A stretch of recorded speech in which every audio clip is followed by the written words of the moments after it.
Hello students. तो आज हम नया टॉपिक पढ़ने जा रहे हैं, मोशन इन अ प्लेन। इससे पहले हमने motion in a straight line पढ़ा था, मतलब एक ही लाइन के अलॉन्ग मूव कर रहा है। अब प्लेन में मूव करेंगे ऑब्जेक्ट को। ठीक है, तो यहाँ पर दो कोऑर्डिनेट्स हम लेंगे यहाँ पर। ठीक है, पहले सिर्फ अगर एक्स डायरेक्शन मूव कर रहा है तो सिर्फ एक्स ही लिया था हमने, या वाई डायरेक्शन मूव कर रहा है तो सिर्फ वाई लेंगे। अब प्लेन में क्या होगा, एक्स और वाई दोनों को चेंज करेंगे। ठीक है, तो मोशन इन अ प्लेन ये जो तुम्हारी बुक का नेक्स्ट चैप्टर है, मतलब मोशन स्ट्रेट लाइन के बाद next chapter motion in plane है। ठीक है, ये काइनेमेटिक्स के अंदर ही आता है, तो हम उसी के अंदर ही पढ़ रहे हैं इसको, मोशन इन अ प्लेन। तो देखो, सबसे पहले इसमें बात कर लेते हैं हम मोशन इन अ प्लेन की पोजीशन वेक्टर। तो ये हम पहले भी पढ़ चुके हैं, अभी फिर दोबारा देख लेते हैं। पोजीशन वेक्टर जैसे क्या है, कोई भी ऑब्जेक्ट है, ठीक है, ये मान लो एक्स वाई प्लेन ले लेते हैं, ये एक्स एक्सिस, ये वाई एक्सिस, तो एक्स वाई प्लेन हो गया पूरा हमारा। इसमें वो किसी पर्टिकुलर टाइम पर इस पोजीशन पर है, पी पर ले लेते हैं, किसी पर्टिकुलर टाइम पर पी पोजीशन पर है। इसका पोजीशन वेक्टर r1 वेक्टर और इसके कोऑर्डिनेट मान लेते हैं x1, y1।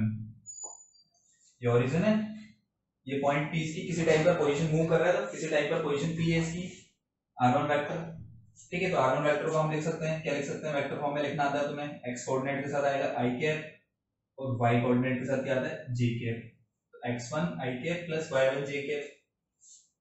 अब ये मूव करता हुआ थोड़े टाइम बाद, t टाइम के बाद मान लो यहां कहीं पहुंच जाता है q पर, इस जगह पहुंच गया। तो अब इसका पोजीशन वेक्टर r2 वेक्टर और इसकी कोऑर्डिनेट्स मान लेते हैं q के x2, y2। क्या लिख देंगे, x2 i cap plus y2 j cap. तो पहले p पर था, फिर बाद में q पर पहुंच गया, तो डिस्प्लेसमेंट कितना हुआ, तो ये हो जाएगा इसका डिस्प्लेसमेंट। चाहो तो इसको डेल्टा r लिख दो, ठीक है, थोड़ा सा लिख देते हैं,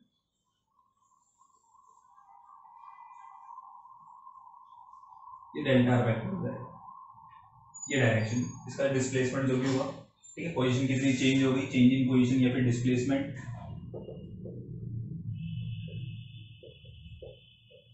तो डिस्प्लेसमेंट हो जाएगा delta r vector equals to, ठीक है, फाइनल माइनस इनिशियल लिख सकते हैं, ये ट्रायंगल लॉ अप्लाई करके लिख सकते हो, तो ये हो जाएगा r2 vector minus r1 vector. r2 में से r1 को सब्ट्रैक्ट कर दो, सब्ट्रैक्ट करेंगे तो x2 minus x1 i cap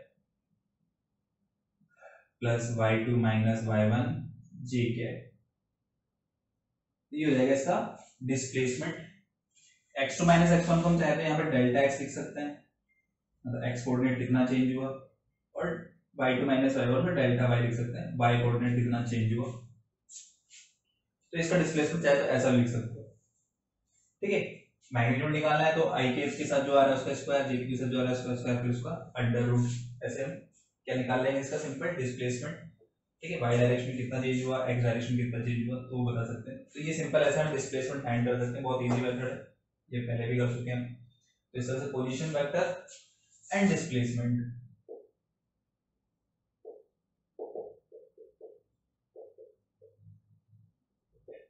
अब जैसे मान लो ये मूव कर रहा, इसने यहाँ से यहाँ गया, वो P से Q गया, तो P से Q गया तो इसकी एवरेज वेलोसिटी या इंस्टेंटेनियस वेलोसिटी कितनी होगी, तो उसको हम फाइंड कर सकते हैं। तो वेलोसिटी निकाल लेते हैं अब।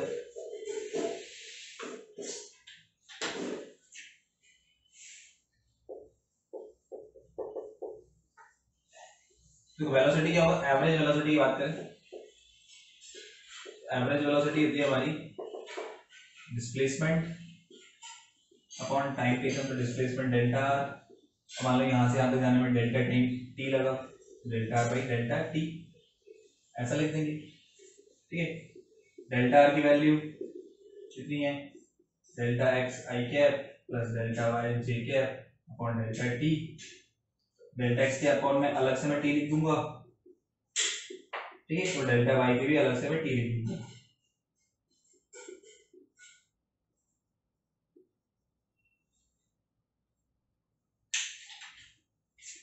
तो देखो, अब ये यहाँ के बाद नेक्स्ट क्या लिखेंगे, देखो इसका मतलब क्या, delta x by delta t, मतलब x कोऑर्डिनेट किस रेट से चेंज हो रहा है, x डायरेक्शन या x कोऑर्डिनेट किस रेट से चेंज हो रहा है, और ये y कोऑर्डिनेट किस रेट से चेंज हो रहा है। एक्स कोऑर्डिनेट किस रेट से चेंज हो रहा है, तो इसको मैं बोल दूंगा V X delta X by delta T को। इसका मतलब एक्स डायरेक्शन में कितना वेलोसिटी है। वाई कोऑर्डिनेट किस रेट से चेंज हो रहा है, मतलब इसको बोल दूंगा मैं वी वाई, तो वाई डायरेक्शन इसको कितना वेलोसिटी है। इस जगह लिख देंगे हम वी एक्स आई कैप और इधर लिख देंगे वी वाई जे कैप। ये देखो वी एक्स आई कैप, ये वी वाई जे कैप। तो ये और डायरेक्शन क्या होगी इसकी, तो डायरेक्शन वही होती है जो डिस्प्लेसमेंट की डायरेक्शन होती है। ठीक, तो मैग्नीट्यूड निकालना चाहे तो मैग्नीट्यूड यहाँ पर लिख सकते हैं इसका, एवरेज वेलोसिटी का मैग्नीट्यूड अगर मैं लिखना चाहूँ, एवरेज वेलोसिटी का मैग्नीट्यूड क्या हो जाएगा, root over V X square plus V Y square, simple ही आ जाएगा। ठीक, तो अब जैसे और डायरेक्शन होगी इसकी डेल्टा आर वेक्टर की जो डायरेक्शन है, ये देखो डायरेक्शन दिख रही है तुम्हें, इस डायरेक्शन में डिस्प्लेसमेंट हुआ है, तो एवरेज वेलोसिटी की डायरेक्शन इसकी डायरेक्शन भी इधर ही होगी, ये वेलोसिटी की डायरेक्शन आ जाएगी हमारे पास, ये वेलोसिटी की डायरेक्शन जो डिस्प्लेसमेंट की डायरेक्शन होगी थी, एवरेज वेलोसिटी आ गई। ठीक, तो हमें एक्स कोऑर्डिनेट कितना चेंज हो रहा है, वाई कोऑर्डिनेट कितना चेंज हो रहा है, किस रेट से चेंज हो रहा है, किस रेट से चेंज हो रहा है, तो रेट चेंज होगी तो वेलोसिटी हो जाएगी हमारी, ये वेलोसिटी से निकाल लेंगे। मान लो जैसे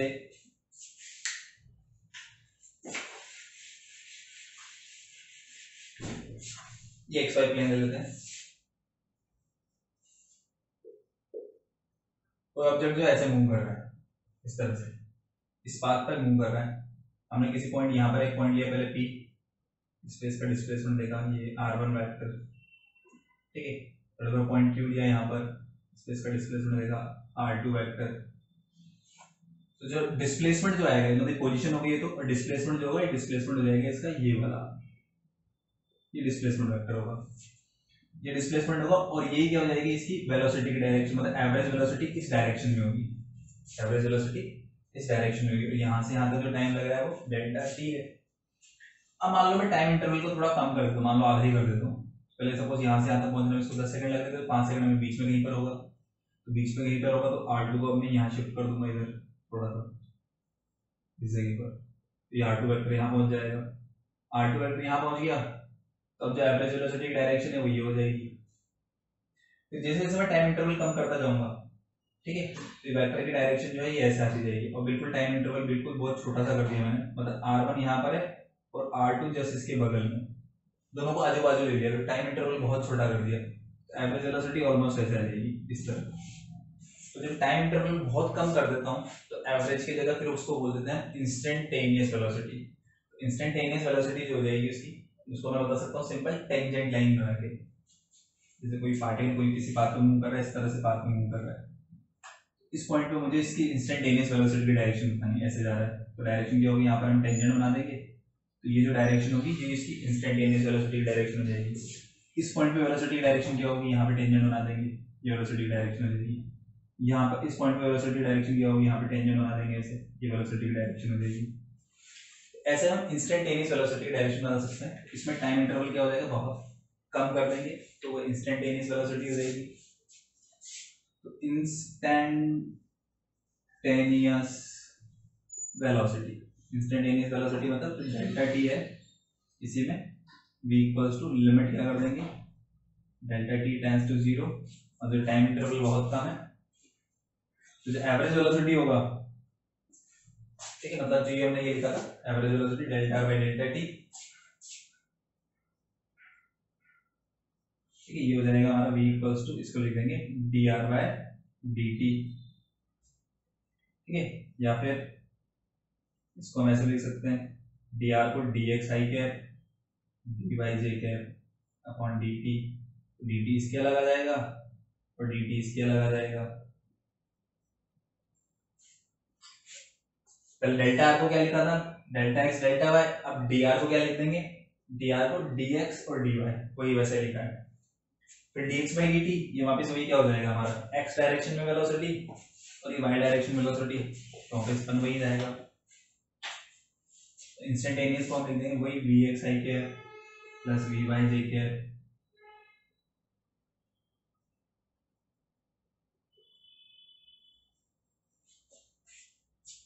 इंस्टेंटेनियस दिखेगा वैसे ही, बस इसमें क्या टाइम इंटरवल बहुत कम है, इसमें थोड़ा टाइम इंटरवल ज्यादा है, यहाँ पर टाइम इंटरवल बहुत कम है, ठीक है। तो ये इंस्टेंटेनियस वेलोसिटी हो जाएगी। तो कर हम कुछ भी नहीं रहे, स्पेशली कर हम यही रहे कि एक्स डायरेक्शन में अलग डिफरेंशिएट कर रहे हैं, वाई डायरेक्शन के लिए अलग डिफरेंशिएट कर रहे हैं, ठीक है। और जो x direction x coordinate differentiate करेंगे तो एक्स डायरेक्शन की वेलोसिटी आ जाएगी, वाई डायरेक्शन को डिफरेंशिएट करेंगे तो वाई डायरेक्शन की वेलोसिटी आ जाएगी, और ये एवरेज वेलोसिटी होगी। और इस जगह पे मान लो मुझे डायरेक्शन बतानी है, जैसे मान लो ये पार्टिकल ऐसे मूव कर रहा था यहाँ पर इस पाथ पर, तो इस पॉइंट पर 10 वेलोसिटी जो होगी वो v इस डायरेक्शन में आएगी। अब ये एक्स एक्सिस से कितना एंगल बना रही है, एक्स एक्सिस ले लेते हैं, इससे कितना एंगल बना रही है इस पॉइंट पर वेलोसिटी डायरेक्शन एक्स एक्सिस से कितना एंगल बना रही है। तो उसके लिए क्या करेंगे, सिंपल है, tan थीटा इक्वल्स टू, देखो v के दो कंपोनेंट है, ये कंपोनेंट की फॉर्म में लिखा होता है, जैसे आई कैप जे कैप टी कैप इस तरह से लिखा होता है, जो कंपोनेंट होता है। इसको मैं बोल सकता हूँ कि ये वेलोसिटी का x कंपोनेंट है, क्योंकि आई कैप मतलब x डायरेक्शन में आ रहा है तो x कंपोनेंट, और ये वेलोसिटी का y कंपोनेंट है, y डायरेक्शन में आ रहा है। मतलब v जो है उसको मैं दो पार्ट्स में से डिवाइड कर सकता हूँ। थीटा एंगल बना रहा है, मतलब v की डायरेक्शन ये ले लेते हैं, ये थीटा एंगल बना रहा है ऐसे, तो इसके दो कंपोनेंट हो जाएंगे, एक इधर हो जाएगा vx, एक इधर हो जाएगा vy, दो कंपोनेंट होंगे यहाँ पर इसकी वेलोसिटी के। एक्स एक्सिस से थीटा एंगल बना रहा है तो tan थीटा को लिख सकते हैं यहाँ पर, देखो tan थीटा क्या लिख देंगे, ये y कंपोनेंट ये x कंपोनेंट, तो vy बाय vx। अगर x एक्सिस से एंगल निकाल रहे हैं तो x एक्सिस से एंगल निकालेंगे, y कंपोनेंट ऊपर आएगा tan थीटा में और x कंपोनेंट नीचे आएगा। अगर y एक्सिस से एंगल निकालते हैं, ये वाला एंगल अगर निकालते हैं मान लो फाई, तो tan फाई लिखता मैं vx अपॉन vy, vx ऊपर आता है vy नीचे आता है। तो ऐसा हम ध्यान रख सकते हैं, नॉर्मली जब भी x एक्सिस से एंगल निकालेंगे तो y कंपोनेंट ऊपर आएगा और x कंपोनेंट नीचे आएगा जब x एक्सिस से एंगल निकालेंगे, है ना। तो यहाँ से थीटा हो जाएगा कितना, tan इनवर्स इस पर्टिकुलर पॉइंट पर वेलोसिटी की डायरेक्शन, ये ऐसे बता देंगे कि इतना एंगल बना रही है y axis upon x axis. तो ये सिंपल वेलोसिटी, और वेलोसिटी निकाली ऐसे हम क्या निकाल सकते हैं, एक्सेलरेशन भी बता सकते हैं। तो देखो एक्सेलरेशन,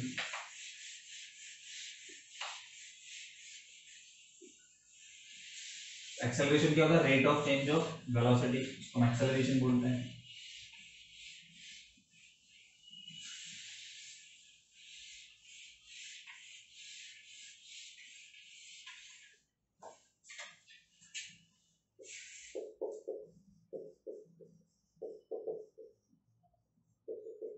तो जैसे मान लो इसमें कोई पार्टिकल ऐसे मूव कर रहा है एक्स-वाई प्लेन में,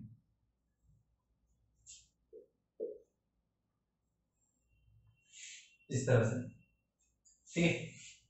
तो यहाँ पे कोई पॉइंट ले लिया हमने, इस पे वेलोसिटी की डायरेक्शन इस तरफ, पहले v1 वेक्टर इधर, फिर यहाँ पे कोई पॉइंट ले लिया, इसमें वेलोसिटी की डायरेक्शन टेंजेंट ऐसे v2 वेक्टर, तो v1 इधर है v2 इधर है।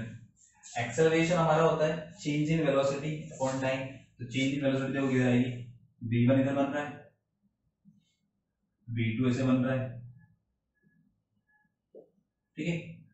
तो रिलेटिव वेलोसिटी मतलब एक्सेलरेशन चेंज इन वेलोसिटी से आता है, तो change in velocity v2 minus v1 final minus initial. तो देखो v2 इधर है तो माइनस v1 किधर होगा, माइनस v1 इधर आ जाएगा ऐसे, ये v1 इधर तो माइनस v1 इधर, तो जो एक्सेलरेशन की डायरेक्शन होगी, एक्सेलरेशन की डायरेक्शन क्या हो जाएगी, ये ऐसे। या फिर यहाँ से मैं v2 माइनस v1 को डायरेक्टली शो कैसे कर सकता हूँ, v2 माइनस v1 ये ऐसे शो हो जाएगा, ये डेल्टा v की डायरेक्शन हो जाएगी, और जो डेल्टा v वेक्टर की डायरेक्शन होगी वो एक्सेलरेशन की डायरेक्शन होगी, मतलब एक्सेलरेशन की डायरेक्शन इस तरफ होगी।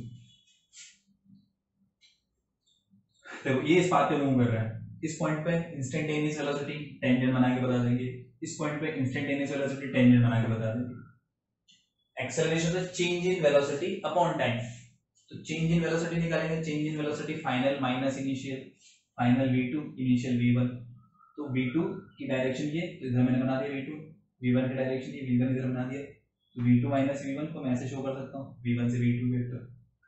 तो जो v की डायरेक्शन होगी वो एक्सेलरेशन डायरेक्शन जाएगी, मतलब यहाँ एक्सेलरेशन की डायरेक्शन इस तरफ होगी, ये ऐसे a की डायरेक्शन इधर आ जाएगी, ठीक है। तो एक्सेलरेशन जो होता है a वेक्टर इक्वल्स टू हो जाएगा हमारा delta v vector upon delta t, ठीक है। डेल्टा वी इसको लिख सकते हैं हम वेलोसिटी को, या फिर ये तो एवरेज हो जाएगा, एवरेज एक्सेलरेशन।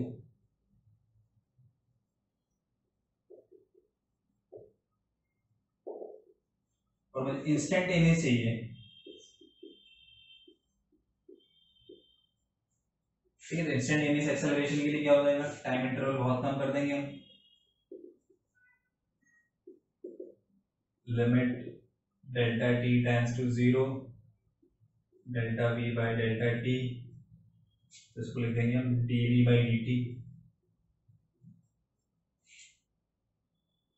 ठीक है। और वी वेक्टर हमारा क्या था, V X I cap V by J cap,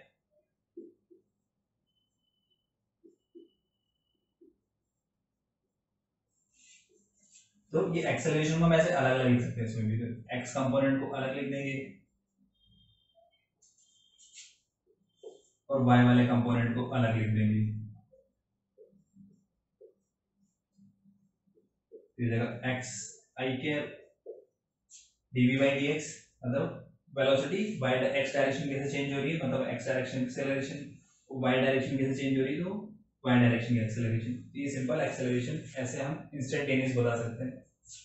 तो करना कुछ भी नहीं है, करना क्या है, पर हम मतलब करना वैसे ही जैसे हमने 1D मोशन में किया था, मोशन इन स्ट्रेट लाइन, उसमें सिर्फ हमने सिर्फ एक्स डायरेक्शन ली थी, एक्स डायरेक्शन को सोल्व कर रहे थे बस, या वाई डायरेक्शन लेंगे तो सिर्फ वाई डायरेक्शन को सोल्व करेंगे, तो इसमें भी वैसे ही करना है, ठीक है। एक्स डायरेक्शन अलग सोल्व करनी है पूरी, x direction displacement, x direction velocity, x direction acceleration अलग सोल्व करेंगे, ऐसे वाई डायरेक्शन का पूरा अलग करेंगे, वाई डायरेक्शन की पोजीशन, डिस्प्लेसमेंट, वाई डायरेक्शन की वेलोसिटी, वाई डायरेक्शन का एक्सेलरेशन अलग अलग निकालेंगे, एक्स का अलग निकाल लिया, वाई का अलग निकाल लिया, तीनों तीनों चीजें, ठीक है।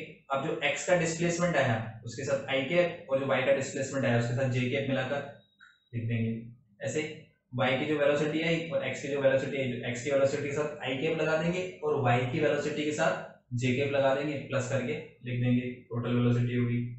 ऐसे एक्सेलरेशन, x डायरेक्शन की एक्सेलरेशन के साथ i कैप लगा दिया और y डायरेक्शन की एक्सेलरेशन के साथ j कैप लगा दिया, और ये आ गया हमारा एक्सेलरेशन आ गया।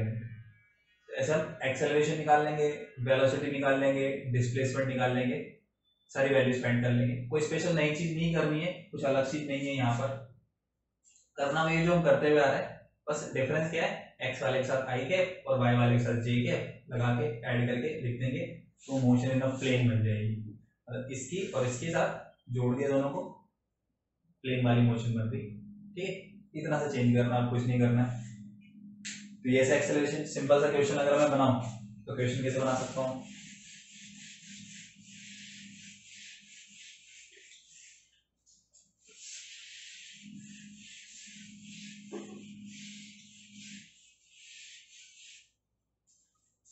ठीक है। क्वेश्चन देखो कैसे सिंपल था, क्वेश्चन से सब समझ में आ जाएगा तुम्हें। Particle is moving in xy plane and its position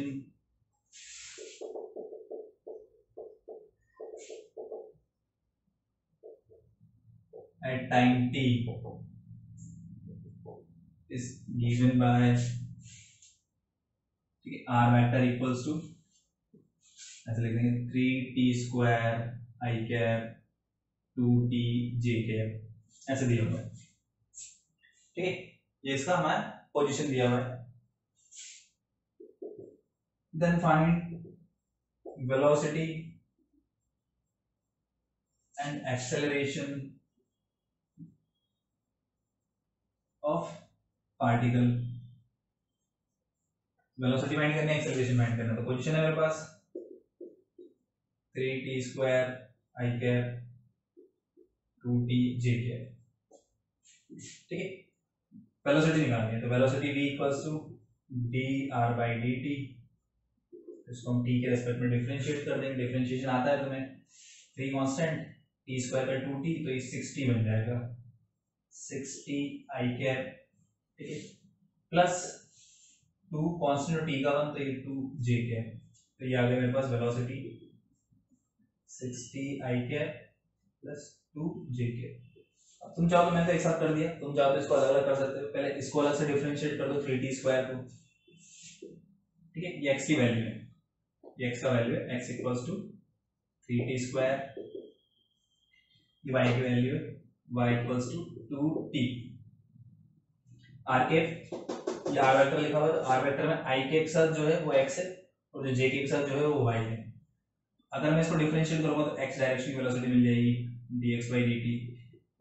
कैसे, इसको डिफरेंशिएट कर लो, इसका डिफरेंशिएशन 60, इसको डिफरेंशिएट करेंगे तो y डायरेक्शन की वेलोसिटी मिल जाएगी, इसको डिफरेंशिएट करो 2, तो vx के साथ i कैप और vy के साथ j कैप, मतलब 60 के साथ तो आ जाएगा i कैप और 2 के साथ आ जाएगा j कैप, तो ये वेलोसिटी होगी। अब एक्सेलरेशन निकालना है, तो अगर मैं डायरेक्टली निकालूंगा तो डायरेक्टली ऐसे लिख दूंगा, इसका differentiation dy dt of 60 i cap plus 2j cap. 60 का करेंगे पहले डिफरेंशिएशन, 60 का क्या आ जाएगा 6 और उसके साथ i कैप, फिर 2 कांस्टेंट है, कांस्टेंट का 0, तो एक्सेलरेशन हो जाएगा बस a vector equals to 6 i cap. अब चाहो तो तुम इसको अलग अलग भी कर सकते हो। अलग अलग कैसे, x डायरेक्शन की वेलोसिटी मिल गई, y डायरेक्शन की वेलोसिटी मिल गई, फिर x डायरेक्शन में एक्सेलरेशन निकाल लो और y डायरेक्शन का एक्सेलरेशन निकाल लो। x डायरेक्शन का dvx by dt, मतलब इसको डिफरेंशिएट कर दो अब 60 को, तो 60 का डिफरेंशिएशन 6, फिर y डायरेक्शन निकालेंगे,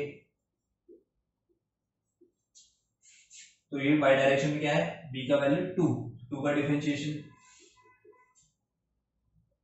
तो एक्सेलरेशन ax के साथ तो i कैप और ay के साथ j कैप, इसके साथ j कैप मतलब 0 और 6 के साथ i कैप तो 6 i कैप।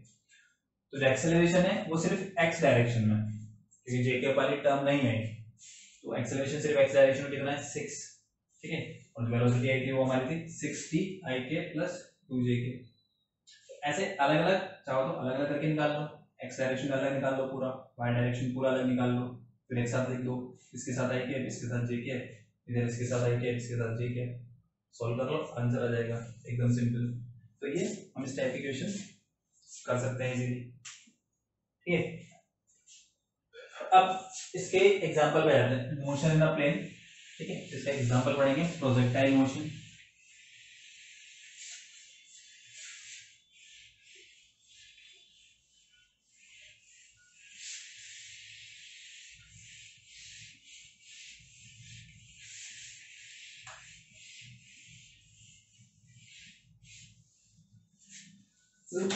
इसमें आ जाएगा प्रोजेक्टाइल मोशन।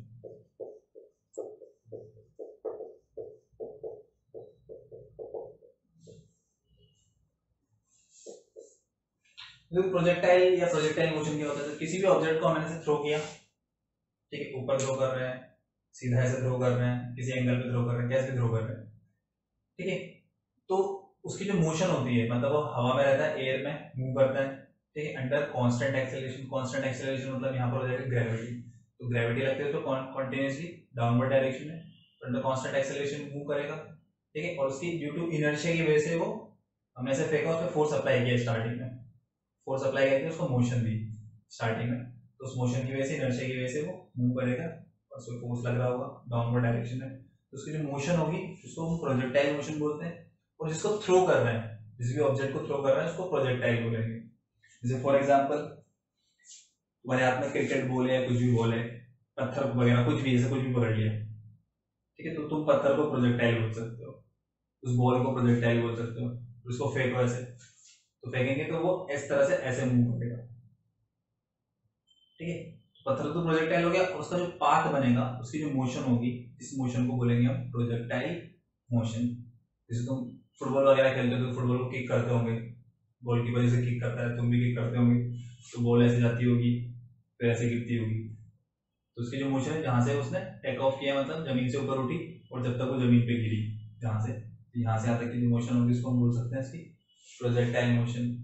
उसको बोल दो कोई बुलेट चला रहा है, गन चला रहा है, तो जो बुलेट की जो मोशन होगी वो ऐसे जाएगी, फिर तो सीधी ग्रेविटी लगेगी, धीरे धीरे धीरे धीरे फिर वो नीचे गिरती जाएगी, ठीक है, ऐसा कोई बुलेट चलाए तो सीधी सीधी जाती रहती है, वो नीचे गिरती नहीं कभी भी, तो एक इफेक्टिव रेंज के बाद फिर वो नीचे आना स्टार्ट कर देती है, नीचे गिर जाती है, फिर वो तो वो भी ग्रेविटी का इफेक्ट, तो बुलेट की मोशन को भी बोल सकते हैं प्रोजेक्टाइल मोशन है। फुटबॉल को भी किया प्रोजेक्टाइल मोशन है। क्रिकेट में धोनी 6 लगाता है, कोई भी 6 लगा रहा है, हार्दिक पांड्या वगैरह को भी, ठीक है। तो जो बॉल की जो मोशन होगी वो प्रोजेक्टाइल मोशन हो जाएगी, ठीक है। तुमने तीर चलाया ऐसे या सीधा कैसे भी चलाया, वो जो बॉल जो एरो जाएगा उस एरो की मोशन प्रोजेक्टाइल मोशन हो जाएगी। एरो को तुम प्रोजेक्टाइल बोल सकते हो। तो ऐसे बहुत सारी चीज़ें, छत पे खड़े होकर पत्थर फेंक लो सीधा दूसरी की छत की तरफ, छत पे तो नहीं गिरा, पार्क में चला गया पत्थर, मोशन प्रोजेक्टाइल मोशन हो गई। सामने वाली छत पे जाएगा तभी प्रोजेक्टाइल मोशन ही होगी, ठीक है। तो इन सब तरह की मोशन को हम प्रोजेक्टाइल मोशन बोल सकते हैं। प्रोजेक्टाइल मतलब जिसको थ्रो कर रहे हैं मोशन, ठीक है। तो इस प्रोजेक्टाइल मोशन बात करें तो इसमें हम मेनली जो पढ़ते हैं वो ऑब्लिक प्रोजेक्टाइल पढ़ते हैं, और भी पढ़ेंगे horizontal projectile, projectile on plane. तो ये ऑब्लिक प्रोजेक्टाइल की पहले बात कर लेते हैं। ऑब्लिक प्रोजेक्टाइल में क्या है, ये हॉरिजॉन्टल ग्राउंड हो गया हमारा, ठीक है। अब इस हॉरिजॉन्टल ग्राउंड पर मैं क्या कर रहा हूँ, यहाँ से किसी ऑब्जेक्ट को थ्रो कर रहा हूँ। तो चाहो तो तुम इसको प्लेन भी ले सकते हो, ये एक्स एक्सिस हो जाएगी ये वाली, ये वाली चाहो तो इसको वाई एक्सिस बोल दो,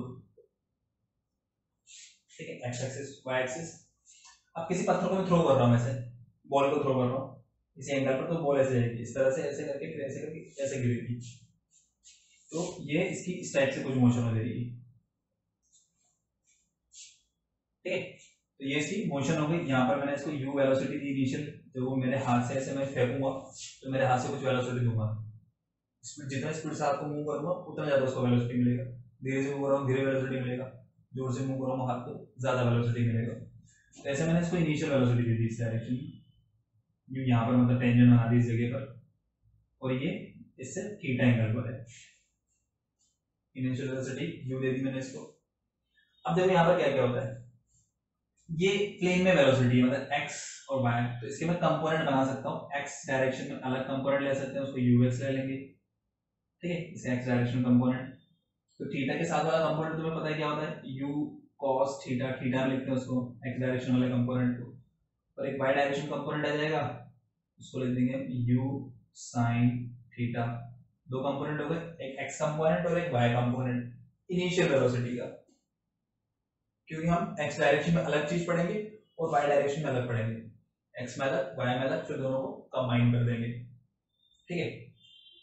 ये जो बनाया मैंने पाथ बनाया उसका, जिस पाथ से वो जाएगा ऐसे जाएगा, जैसे तुम देखते भी होंगे क्रिकेट वगैरह टीवी में जब देखते होंगे कोई भी 6 वगैरह लगाता है तो बॉल के पाथ को शो करते हैं वैसे कि बॉल ऐसे गई है, ऐसे गई है, ये जा रही है बॉल, ठीक है। बॉल के पीछे वो कभी कभी वो ट्रेलिंग भी बना देते हैं, ट्रेल लाइट बना देते हैं, पूरा वो पाथ दिखता है हमें, इस तरह से कुछ बॉल जाती है। अब देखो इसके किसी भी पॉइंट पे ये पाथ है उसका, पाथ के किसी भी पॉइंट पे अगर मैं टेंजेंट बनाऊंगा तो टेंजेंट किस चीज को शो करेगा, टेंजेंट शो करेगा उसकी इंस्टेंटेनियस वेलोसिटी की डायरेक्शन को, टेंजेंट उसकी वेलोसिटी की डायरेक्शन को बताएगा। तो जैसे मान लो यहाँ से मैंने थ्रो किया और किसी टाइम पे पहुंच गया इस जगह पर, इस पॉइंट पे टी पॉइंट लेते हैं, तो यहाँ पे टेंजेंट अगर बनाऊंगा तो ये टेंजेंट इस डायरेक्शन बनेगी और ये वेलोसिटी v ले लेते हैं, यहाँ पर किसी भी टाइम पर हमने v वेलोसिटी ले ली इसकी, ठीक है। और ये इस डायरेक्शन में इससे कुछ ये थीटा एंगल है तो इसको कोई दूसरा एंगल लेते हैं, मान लो अल्फा एंगल बना रहा है, इसके भी दो कंपोनेंट बन जाएंगे यहाँ पर, ठीक है। एक कंपोनेंट इस डायरेक्शन में होगा और एक कंपोनेंट इस डायरेक्शन में। एक्स डायरेक्शन वाले कंपोनेंट को हम vx लिख देंगे, तो वाई डायरेक्शन वाले कंपोनेंट को vy लिख देंगे, ठीक है। ऐसे अगर आगे भी अगर मैं बनाऊं, जैसे मान लो मैं एकदम टॉप मोस्ट पॉइंट पे बनाता हूँ, हाईएस्ट पॉइंट जो है यहाँ पर बनाता हूँ टेंजेंट, तो यहाँ पे जो टेंजेंट बनेगी वो टेंजेंट ऐसे बनेगी, कुछ जो टेंजेंट बनेगी वो इस तरह से इस डायरेक्शन बनेगी। तो इसका अगर मैं वाई डायरेक्शन में कंपोनेंट लूंगा तो 90 डिग्री एंगल है, तो इसका जो वाई डायरेक्शन में कंपोनेंट आएगा v cos 90 और cos 90 जीरो, मतलब वाई डायरेक्शन में यहाँ पर वेलोसिटी जीरो हो जाएगी। तो इस पॉइंट पर हाईएस्ट पॉइंट जो होता है उसमें वाई डायरेक्शन वेलोसिटी जीरो होती है, सिर्फ एक्स डायरेक्शन वेलोसिटी होती है यहाँ पर, ठीक है। वाई डायरेक्शन वेलोसिटी जीरो हो जाती है और जो एक्स डायरेक्शन वेलोसिटी होगी वही टोटल वेलोसिटी होगी, क्योंकि डायरेक्शन वेलोसिटी की डायरेक्शन ही एक ही है, इसी डायरेक्शन वेलोसिटी है नेट, इधर है ही नहीं, किसी एंगल पर होती तब y आता। अब ये है इस डायरेक्शन में, तो टोटल वेलोसिटी जो x डायरेक्शन में होगी वही हो जाएगी। चलो बात करते हैं इसके एक्सेलरेशन की बात करते हैं। तो ये जो मोशन पढ़ते हैं हम इसको अंडर कांस्टेंट एक्सेलरेशन लेते हैं, क्योंकि जैसे बॉल वगैरह को हम फेंकेंगे या फुटबॉल को किक मारेंगे तो वो बहुत ज़्यादा हाइट तक नहीं जाती बॉल हमारी, ठीक है। ज़्यादा वो हाइट पे चली जाएगी 50 मीटर, 40 मीटर, 100 मीटर मान लो मशीन से फेंक दिया पावरफुल 100 मीटर चलेगी, ठीक है। तो वो जो डिस्टेंस होती है वो इतनी ज़्यादा नहीं होती, तो वहां पर g की वैल्यू ऑलमोस्ट कांस्टेंट रहती है। g मतलब एक्सेलरेशन ड्यू टू ग्रेविटी जो बता चुके हैं, तो उसकी वैल्यू ऑलमोस्ट कांस्टेंट रहती है, तो इसको अंडर कांस्टेंट एक्सेलरेशन ले सकते हैं। और मान लो हवा वगैरह नहीं चल रही बिल्कुल भी, एकदम ऑलमोस्ट रुकी हुई है, एयर रेजिस्टेंस वगैरह जो विंड का इफेक्ट है या एयर रेजिस्टेंस है उसको हम यहाँ पर नेग्लिजिबल ले लेंगे, क्योंकि उसका इतना ज़्यादा इफेक्ट होता नहीं, होता थोड़ा बहुत इफेक्ट होता है जैसे हवा चलती है, तो जैसे हम सिक्स वगैरह क्रिकेट वगैरह खेल रहे हैं तो जिस डायरेक्शन में हवा चल रही है वहाँ पर थोड़ा सा भी शॉट मारेंगे मतलब तो बाउंड्री आराम से लग जाती है, और अगर अपोजिट डायरेक्शन में हवा चल रही है तो फिर वो बाउंड्री छः पर बॉल नहीं पहुंच पाती, ठीक है। बहुत पावर से मारो तब भी नहीं पहुंच पाती, तो इफेक्ट तो होता है। तो वहां पर हम क्या कर देंगे, इसको नेग्लेक्ट कर देंगे, यहाँ पर नेग्लिजिबल मान लेंगे। तो अगर उसको भी हम कंसिडर करेंगे तो थोड़ा टिपिकल हो जाएगा, हमारे लिए सॉल्व करना मुश्किल हो जाएगा, ठीक है। तो यहाँ पर जो विंड का इफेक्ट है हमारे पास, एयर रेजिस्टेंस है, उसको नेग्लिजिबल मान लिया हमने, सिर्फ ग्रेविटी लग रही है। और ग्रेविटी किस डायरेक्शन में लगती है, ग्रेविटी लगती है वर्टिकल डाउनवर्ड डायरेक्शन में, पता होगा तुम्हें ग्रेविटी हमारी वर्टिकल डाउनवर्ड डायरेक्शन में लगेगी। तो देखो ये एक्स डायरेक्शन हो गई, ठीक है, और ये हम वर्टिकल डाउनवर्ड ये वाई डायरेक्शन ले रहे हैं, तो जो एक्सेलरेशन है वो सिर्फ इस डायरेक्शन में लग रहा है, इस डायरेक्शन में एक्सेलरेशन नहीं है, ठीक है। यहाँ पे बात करते हैं जो एक्स डायरेक्शन का जो हमारा एक्सेलरेशन है वो जीरो है, एक्स डायरेक्शन में कोई फोर्स नहीं लग रहा, एक्स डायरेक्शन में एक्सेलरेशन जीरो, एक्स डायरेक्शन में एक्सेलरेशन जीरो। यहाँ से हमें सबसे इंपॉर्टेंट चीज क्या मिल रही है कि एक्स डायरेक्शन जो वेलोसिटी होगी वो कांस्टेंट होगी, ये इंपॉर्टेंट चीज है, ध्यान से सुनना। एक्स डायरेक्शन में कोई एक्सेलरेशन नहीं है, तो एक्स डायरेक्शन में जो वेलोसिटी होगी वो कांस्टेंट होगी, क्योंकि जब एक्सेलरेशन जीरो होता है तो उसका मतलब क्या होता है, वेलोसिटी कांस्टेंट। और किस डायरेक्शन में, एक्स डायरेक्शन में, मतलब एक्स डायरेक्शन में यहाँ पर क्या वेलोसिटी है, u cos थीटा, तो यहाँ पर भी u cos थीटा ही होगी, एक्स डायरेक्शन, यहाँ पर भी क्या होगी, u cos थीटा ही होगी, यहाँ पर भी u cos थीटा ही होगी। मान लो कोई मैंने रैंडम पॉइंट यहाँ पर ले लिया, कोई भी इसी के बराबर लेवल में लेते हैं, यहाँ पे कोई भी रैंडम पॉइंट ले लेने क्यों ले लिया, यहाँ पर वेलोसिटी डायरेक्शन ऐसे बनेगी, ये टेंजेंट v, एक्स कंपोनेंट आएगा vx, उसका वैल्यू भी u cos थीटा ही होगा, और y कंपोनेंट थोड़ा इधर आ जाएगा नीचे की तरफ, ठीक है। यहाँ पे बनाएंगे ये वेलोसिटी डायरेक्शन इस तरफ आएगी, इसमें भी इसका जो x कंपोनेंट होगा वो u cos थीटा ही होगा, y कंपोनेंट vy हो जाएगा, ठीक। इनके बारे में अभी बाद में डिस्कस करेंगे, पहले यहाँ से देख लेते हैं ये कि जो x डायरेक्शन वाला कंपोनेंट है वो सभी जगह पर सेम रहेगा, यहाँ पर भी वही रहेगा, यहाँ पर भी वही रहेगा, किसी भी पॉइंट पे ले लूँ, यहाँ से आता किसी भी पॉइंट पर मैं वेलोसिटी का x कंपोनेंट लूंगा वो हमेशा x component u cos theta ही मिलेगा, तो vx कांस्टेंट रहेगा और उसकी वैल्यू हमेशा cos theta u cos theta ही रहेगी, कांस्टेंट फिक्स है, ठीक है। u इनिशियल वेलोसिटी, थीटा उसका एंगल बन रहा है यहाँ से x एक्सिस का, तो u cos थीटा, ठीक है। एंड y डायरेक्शन में एक्सेलरेशन है वो g वर्टिकली डाउनवर्ड लग रहा है, ठीक है, तो g वर्टिकली डाउनवर्ड, तो अगर वेक्टर फॉर्म में लिखना चाहे तो ऐसे लिख देंगे माइनस जी जी कैप नेगेटिव y माइनस जे कैप, इस तरह से लिख देंगे, ठीक है। तो ये चीज हमें मेन ध्यान रखने की, जो एक्सेलरेशन है सिर्फ y डायरेक्शन में लग रहा है, vertically downward direction, x direction को एक्सेलरेशन नहीं है। अब देखो बात करते हैं आगे, इसमें मान लेते हैं let at a time t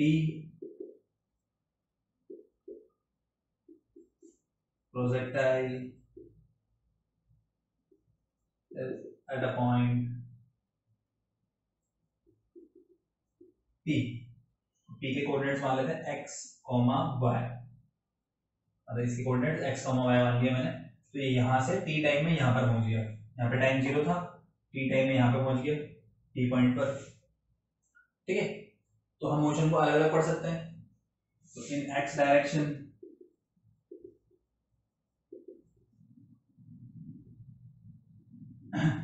तो टाइम को लिख सकते हैं, टाइम इक्वल्स, देखो एक्स डायरेक्शन क्या है, वेलोसिटी कांस्टेंट है। अगर मैं लिखना चाहूँ तो यूएक्स लिख दो पहले, यूएक्स की value U cos theta, bx ux same होगा, ax की वैल्यू 0, टाइम टेकन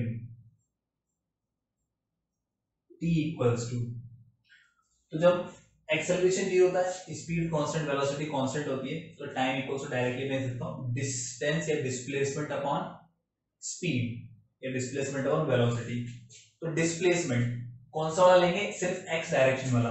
तो देखो ये मैं अगर ऐसे मिला तो ये एक्स डायरेक्शन में इतना डिस्प्लेस हुआ है, कितना, ये एक्स डायरेक्शन में इतना डिस्प्लेस हुआ है, कितना चला है, एक्स चला है, इसके कोऑर्डिनेट्स p, इसके कोऑर्डिनेट्स x, y मान लेते हैं, तो कितना चला है, ये x डिस्टेंस चल रहा है x डायरेक्शन में, वो कितनी स्पीड से चल रहा है, u cos थीटा से, इस डायरेक्शन में स्पीड कांस्टेंट है, तो मैं लिख दूंगा t equals to distance upon speed x upon u cos theta. ठीक है, तो ये हमें ध्यान रखना है, t की वैल्यू भी है t equals to x upon u cos theta. अब y डायरेक्शन की बात कर लेते हैं, इसको नोट कर लेता हूं,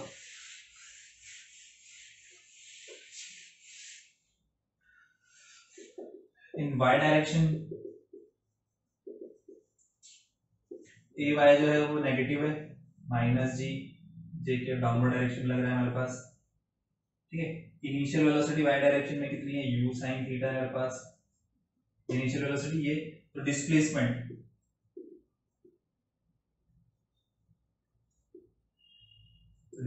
y equals to, second equation में अप्लाई कर सकता हूं, क्यों, क्योंकि under constant acceleration, y direction में कांस्टेंट एक्सेलरेशन है, तो equation of motion, second equation s equals to ut plus half at square, ये मैं अप्लाई कर सकता हूँ easily. s equals to, s मतलब डिस्प्लेसमेंट, तो डिस्प्लेसमेंट y ले रहे हैं ut plus half at square. ठीक है, तो ये y वेक्टर हमारे पास अगर वेक्टर फॉर्म में लिखा जाए तो ये y डायरेक्शन ऊपर की तरफ j कैप, ये j कैप लग जाएगा इसके साथ, तो ये u sin theta j cap t, ठीक है, प्लस हाफ a का वैल्यू माइनस जी के टी स्क्वायर, फिर इसको हम एक साथ लिखेंगे तो ऐसा लिख देंगे। ठीक है, नॉर्मली लिखा मैं, यहाँ पर इसको मैं वेक्टर फॉर्म हटा रहा, तो यहाँ भी जे के बार, यहाँ भी जे के बार, बस यहाँ पे माइनस साइन आ जाएगा, y इक्वल्स टू मैं ऐसे लिख देता हूँ u sine theta t minus half G T square. ठीक है, तो वेक्टर फॉर्म में हो गया, नॉर्मली ऐसे लिखते हैं, मैग्नीट्यूड की फॉर्म में लिखेंगे, तो ये y की वैल्यू आ जाएगी, ये y की वैल्यू आ गई। ठीक है, वेलोसिटी लिखना चाहूँ, वेलोसिटी इन y डायरेक्शन, ये इनिशियल है, ये एक्सेलरेशन है, और टाइम t लग रहा है मेरे पास, वो डिस्प्लेसमेंट हो गया, velocity dy equals to u plus at। ठीक, अब इसका डायरेक्शन ऊपर है, इसको पॉजिटिव लेंगे, नीचे वाले को नेगेटिव, तो इसको u साइन थीटा, ठीक है, माइनस जी टी। ठीक, तो यहाँ भी जेके आएगा, इसके साथ भी, इसके साथ भी जेके आएगा, जेके लगा देंगे, ये वी वाई वेक्टर, ये वेलोसिटी होगी कहाँ पर, ये वी वाई का मैग्नीट्यूड अगर लिखेंगे तो ये मैग्नीट्यूड हो जाएगा, और ये डायरेक्शन जेके ऊपर की तरफ, तो इसकी वैल्यू आ गई है, इसकी वैल्यू पता है मैं u cos थीटा है, ये मैं v को लिख सकता हूँ, फिर थोड़ी देर में लिखेंगे उसको। तो y मिल गया मुझे, x कोऑर्डिनेट मिल गया, x डायरेक्शन की वेलोसिटी पता है मुझे, y डायरेक्शन की वेलोसिटी पता चल गई पॉइंट p पर। तो देखो मैं इक्वेशन 1 और 2 से, तो इक्वेशन 1 जो थी हमारी, ठीक है, उसमें t की वैल्यू यहाँ पे पुट कर रहे हैं, तो from equation 1 and 2, from equation 1 and 2 मैं क्या कर रहा हूँ, वो जो t का वैल्यू था, t equals to x upon u cos theta, वो यहाँ पे पुट कर रहा हूँ, y equals to u sin theta, और t की वैल्यू पुट कर रहे हैं जो हमने वहां पे लिखी थी इक्वेशन 1 में, x upon u cos theta minus 1/2 g x upon you cos theta square. अब इसको सॉल्व करके लिख लेते हैं थोड़ा सा, तो देखो u और u तो कैंसिल हो जाएगा, है ना। तो sign theta upon cos theta tan theta, तो ये बन गया मेरा x tan theta minus half और gx स्क्वायर नीचे u square cos square theta. तो ये जो इक्वेशन बनी ये होती है, इसको बोलते हैं equation of trajectory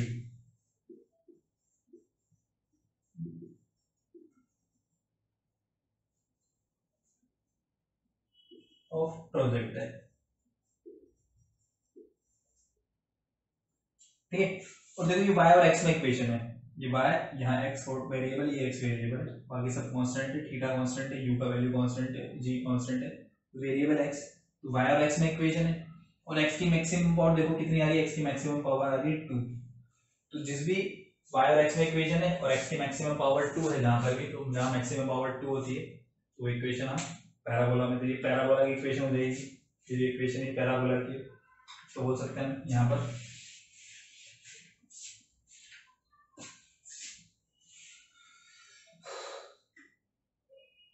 above equation shows a parabola, so path of projectile is parabolic। मतलब जब भी हम पार्टिकल को थ्रो करेंगे ऐसे, प्रोजेक्टाइल मोशन जब होगी, तो जब भी प्रोजेक्टाइल मोशन होगी तो प्रोजेक्टाइल मोशन में उसका पाथ जो होगा, पाथ हमेशा पैराबोला होगा। तो जैसे मान लो तुमसे क्वेश्चन पूछ लिया कि प्रोजेक्टाइल का पाथ कैसा होता है, सर्कुलर होता है, एलिप्स होता है, स्ट्रेट लाइन होता है, क्या होता है, तो बोल देंगे हम पैराबोला। किस एंगल थ्रो कर रहे हैं तो ये क्या हो जाएगा, पैराबोलिक पाथ होगा इसका। तो ये पैराबोलिक पाथ होता है इक्वेशन ऑफ ट्रेजेक्टरी। और ये तुम्हें याद रखना है, ये फॉर्मूला या तो बना लो डायरेक्टली याद रख लो, y equals to x tan theta minus half gx square upon u square cos square theta. इसको ध्यान रखना है, याद रखना है इस फॉर्मूला को, इस फॉर्मूला पे भी क्वेश्चन बनते हैं, ठीक है। वो बताएंगे आगे कैसे बना सकते हैं इसके क्वेश्चन। अब आ जाते हैं वेलोसिटी पर। Velocity at time t, velocity निकालेंगे।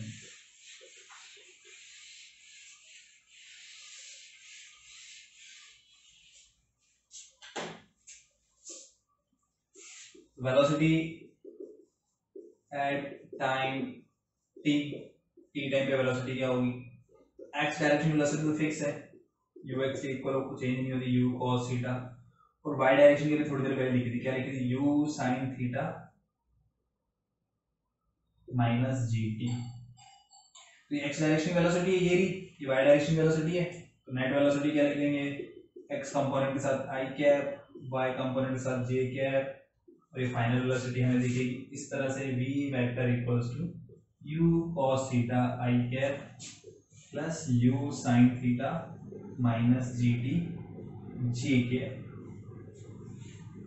तो ये वेलोसिटी हो जाएगी हमारी t टाइम पर, थ्रो किया मैंने t टाइम पर उसकी वेलोसिटी, ये फॉर्मूला है u cos theta i cap plus u sin theta minus gt j cap. इस पॉइंट पे वेलोसिटी बता सकता हूँ, मैग्नीट्यूड निकाल सकते हो यहाँ से, और चाहे तो इस एंगल की वैल्यू भी निकाल सकते हैं आराम से। अभी एक्स एक्सिस से कितना एंगल बना लिया, मान लो क्वेश्चन पूछ लिया तो इसमें किसी पार्टिकल को थ्रो किया, थ्रो करने के 2 सेकंड बाद हॉरिजॉन्टल से कितने एंगल पर बना रहा है, उसकी वेलोसिटी वेक्टर जो है, उसकी जो डायरेक्शन है वो हॉरिजॉन्टल से कितना एंगल बना रही है, एंगल निकाल सकते हैं। फिर उसका मैग्नीट्यूड कितना होगा वेलोसिटी का, उसको भी बता सकते हैं, ठीक है। तो मैग्नीट्यूड तो यहाँ पर हो जाएगा, सिंपल है मैग्नीट्यूड निकालना। तो हमें क्या करते हैं, हम मैग्नीट्यूड निकालते हैं रूट ओवर जो i के साथ जो भी है उसका स्क्वायर, और जो भी j के साथ जो भी है उसका स्क्वायर,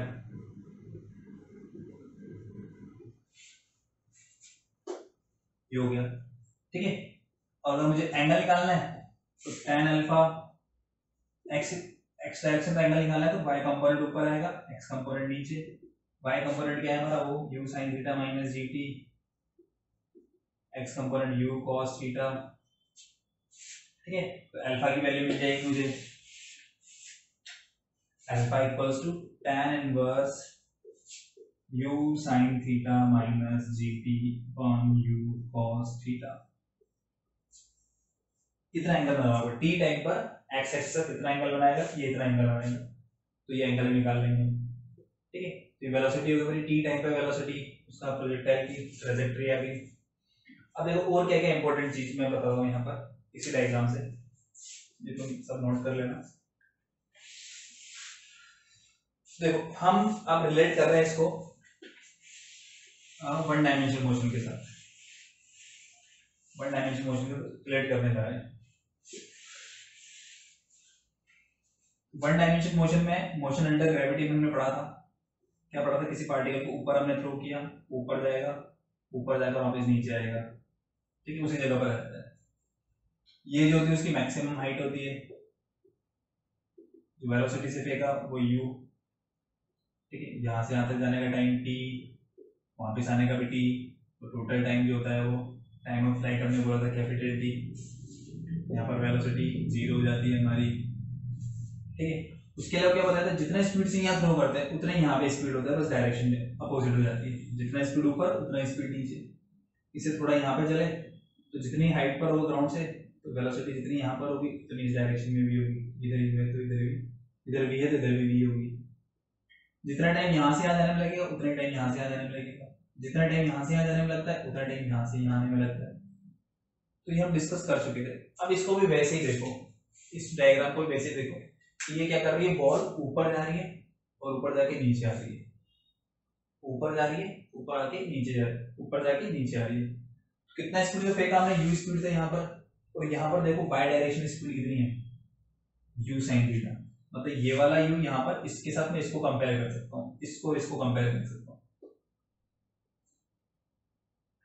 इसको और इसको कंपेयर कर सकता हूँ, इसको और इसको कंपेयर कर सकता हूँ, इसको और इसको कंपेयर कर सकता हूँ, ठीक है।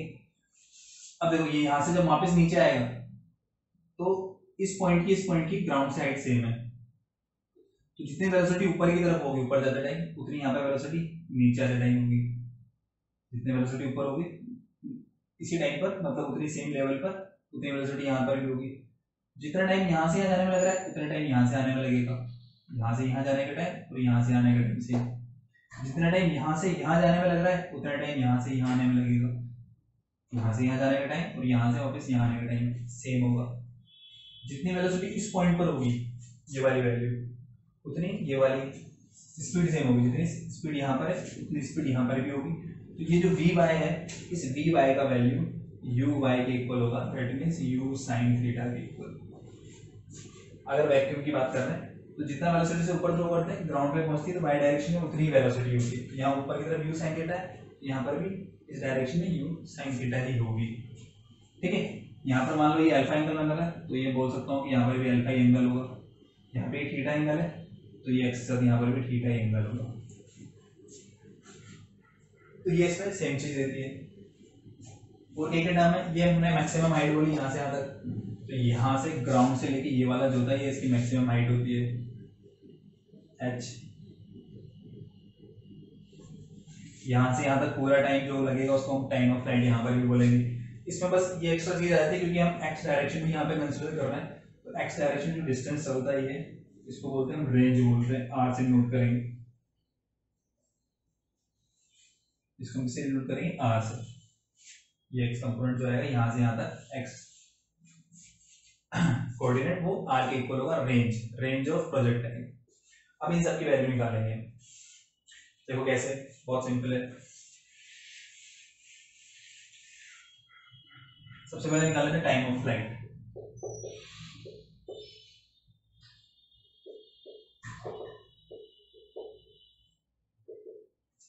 जितना टाइम यहाँ से आने में लगेगा उतना टाइम यहाँ से यहाँ तक आने में, ठीक है। तो उसको कैलकुलेट भी कर सकते हैं, डायरेक्टली निकालना बता रहा हूँ, डायरेक्टली कैसे निकालेंगे। हमने ऊपर जाकर नीचे आने का टाइम लिखा था 2u/g, ध्यान हो किसी को ध्यान है तो ये हमने टाइम पीरियड लिखा था 2u/g, u वाई डायरेक्शन की स्पीड थी और g डाउनवर्ड डायरेक्शन एक्सेलरेशन, ठीक है। तो चाहो तो तुम इसका वैसे लिख सकते हो t = 2u/a/g, वाई डायरेक्शन की स्पीड और वाई डायरेक्शन का एक्सेलरेशन। तो वाई डायरेक्शन इनिशियल स्पीड क्या है, u sin theta, Y direction का एक्सेलरेशन क्या है, g के इक्वल। तो ये टाइम ऑफ फ्लाइट का फॉर्मूला होता है। चाहो तो तुम कैलकुलेट भी कर सकते हो, कैलकुलेट कैसे कर सकते हो, यहाँ से यहाँ का टाइम निकाल लो, इजी निकालना। फर्स्ट इक्वेशन अप्लाई करके b is equals to u plus A T,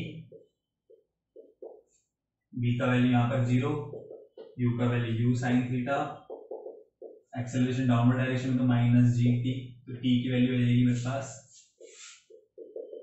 u sine theta upon g। क्या आ गई t की value u sine theta upon g आ गई। और जितना टाइम यहाँ से आने में लगेगा उतने टाइम यहाँ से वापस आने में भी लगेगा, तो u sine theta by G plus u sine theta by G, तो इसको डबल कर देंगे मतलब 2u साइन थीटा बाई जी। ध्यान रखने का सिंपल सा तरीका, देखो ध्यान से सुनना, तो टाइम जब भी हम निकालेंगे प्रोजेक्टाइल मोशन हो या कोई भी मोशन हो, तो टाइम हमेशा निकलेगा वाई डायरेक्शन की मोशन से। वाई डायरेक्शन में किस तरह से मूव कर रहा है, ऊपर जाकर नीचे आ रहा है, जैसे भी मूव कर रहा है, तो वाई डायरेक्शन के कंपोनेंट से ही हम टाइम निकालेंगे हमेशा। तो इसे टाइम ऑफ फ्लाइट भी निकाल रहा हो तो वाई डायरेक्शन कंपोनेंट ये है, वाई डायरेक्शन की वेलोसिटी, वाई डायरेक्शन एक्सेलरेशन, ये टाइम ऑफ फ्लाइट आ जाएगा मेरे पास। तो टाइम ऑफ फ्लाइट का फॉर्मूला ये तुम्हें याद रखना है, कभी भी नहीं भूलना, नींद में भी कोई पूछ ले याद रखना है, ये टाइम ऑफ फ्लाइट का फॉर्मूला होता है, ठीक है।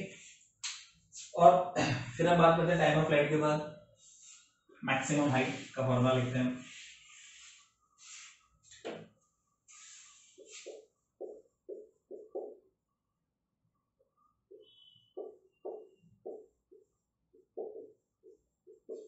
मैक्सिमम हाइट होता है यहाँ से ये कितनी हाइट होती है, जहाँ पर इसकी y कंपोनेंट 0 हो जाता है, वेलोसिटी y कंपोनेंट में 0 हो जाएगी, तो यहाँ से ये डिस्प्लेसमेंट जो होगा ये मैक्सिमम हाइट होती है। मैक्सिमम हाइट हमने इसमें भी निकाली थी, ऊपर जाकर नीचे आएगा तो क्या लिखा था मैक्सिमम हाइट का फॉर्मूला, वहाँ पर ध्यान होगा किसी को, u square upon 2g। u y direction की इनिशियल स्पीड थी और g y डायरेक्शन का एक्सेलरेशन था, तो मैं चाहूँ तो इसको y डायरेक्शन की स्पीड और इसकी जगह y डायरेक्शन की एक्सेलरेशन, ये इस तरह से मैं मैक्सिमम हाइट डायरेक्टली फाइंड कर सकता हूँ। u y का value u sine theta square करेंगे, u square sine square theta, और ये 2g, ये मैक्सिमम हाइट, इसको भी तुम्हें ध्यान रखना है। इसको भी चाहो तो फाइंड कर सकते हो, जैसे हमने ये फाइंड किया है, सेकंड इक्वेशन से फाइंड कर सकते हैं, इसको थर्ड इक्वेशन से फाइंड कर सकते हैं। तो जैसे हम थर्ड इक्वेशन अप्लाई करते हैं, थर्ड इक्वेशन होती है हमारी v square equals to u square plus 2as, y dash की बात करें तो y y कर देते हैं, यहाँ पर कर दिया y y। अब यहाँ से यहाँ तक की बात करते हैं, तो डिस्प्लेसमेंट यही ले रहे हैं, ठीक है। तो ये एक पॉइंट ए, यहाँ पर वेलोसिटी कितनी u साइन थीटा इनिशियल, ये final 0, initial u square sine square theta, u square करेंगे, डिस्प्लेसमेंट ऊपर हो रहा है, g नीचे, ये माइनस हो जाएगा, माइनस इसकी जगह g और इसकी जगह h, तो इसकी वैल्यू हो जाएगी u square sine square theta upon 2g, ऐसा देखिएगा, ठीक। तो ये मैक्सिमम हाइट, इसको भी तुम्हें नींद में भी ध्यान रखना है। फिर आ जाएगा मेरे पास नेक्स्ट हम लिखेंगे horizontal range.